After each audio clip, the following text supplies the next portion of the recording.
Kaylee Anthony, John Benet Ramsey, and now we have this week little girls who vanished. I am watching these stories with you, and I'll tell you what, we want to get into this and try to figure out who these people are and why they do it and what might be happening here and how to keep our kids safe.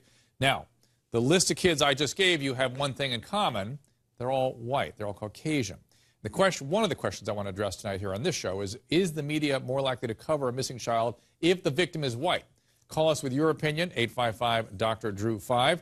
My next guest, Derica Wilson. She is the founder and president of Black and Missing Children Foundation, I believe. She says the attention is focused almost exclusively on missing children who fit a certain profile, blonde, blue-eyed, female. Also joining me, Mark Klass, whose daughter, I think everyone is aware, Polly Klass, was kidnapped from her home at knife point, age 12, killed in 1993, and that is a story that made world headlines. Okay, first, before I get into that story, I want to talk to Derica. Derica, tell me about what you think of the media coverage of missing children and why is it so one-sided? Well, I think what America needs to understand is that the issue of missing children is not a black issue or a white issue. It is an American issue.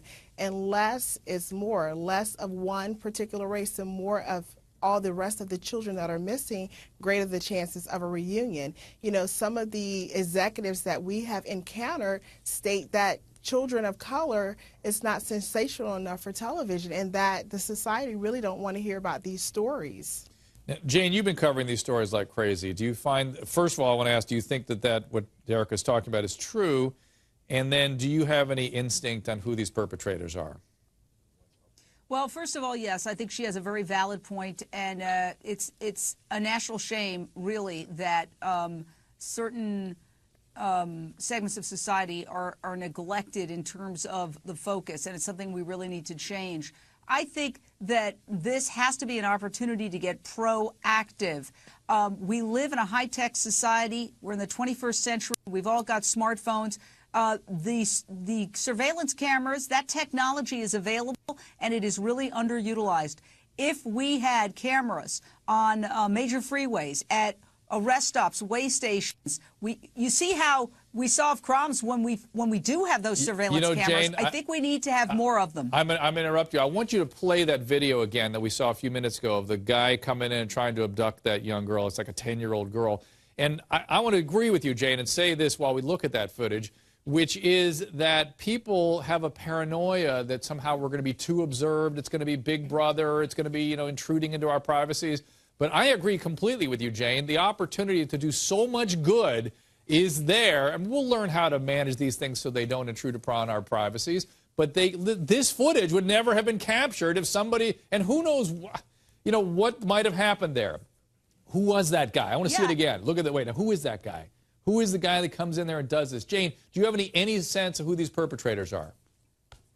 Well, unfortunately, I think they're often people who have been victimized themselves. And the sad thing is, Dr. Drew, that this is sort of a self-perpetuating phenomenon that can be passed down from generation to generation. I'm going to interrupt again. You are right. And I've treated a lot of people that have been victimized themselves and did some victimizing. They didn't go and kidnap and kill kids. That's a population I don't understand.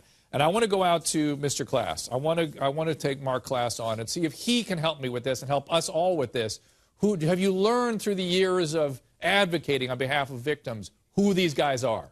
And I say guys because I think they probably are guys, aren't they? Yeah, the vast majority of them, certainly not all of them, but the vast majority of them are guys. And what I can tell you is that they don't wake up some morning and decide that they're going to go out and kidnap and murder a child. This is something that builds up over time. They start maybe with kiddie porn.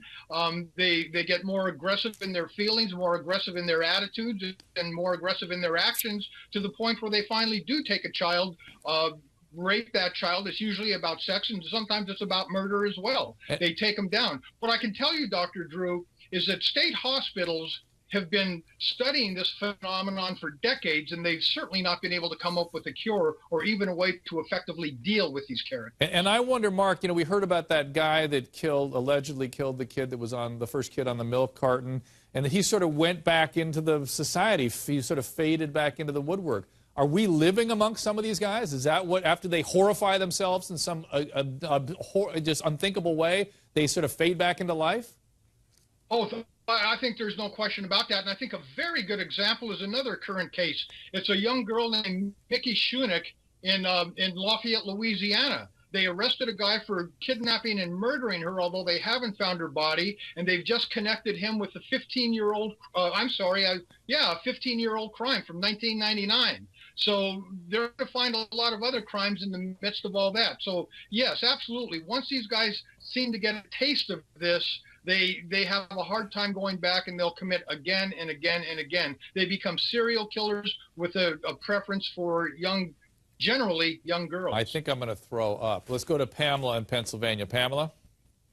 Hi, Drew. How are you doing, Dr. Drew? I'm good, Pamela. Thanks for calling in. Oh, no problem. But I noticed one thing that I found to be quite disturbing when you talk about the reporting of minority children being kidnapped or taken as opposed to white children. Yep. Well, it's a proven fact that it's very disproportionate amongst them, and it has a lot to do with ethnicity, socioeconomic classes, as well as physical attractiveness. And I think that's a media problem that needs to be addressed, because everybody, woman, black, white, blue, Mexican, everyone's life is precious. Pamela, yes, Pamela, that is the point. These are about children and children's life. And on what planet are we going to say that one color is what we should be more concerned with than another? That is, unfortunately, this whole conversation is giving me nausea today. More of your calls.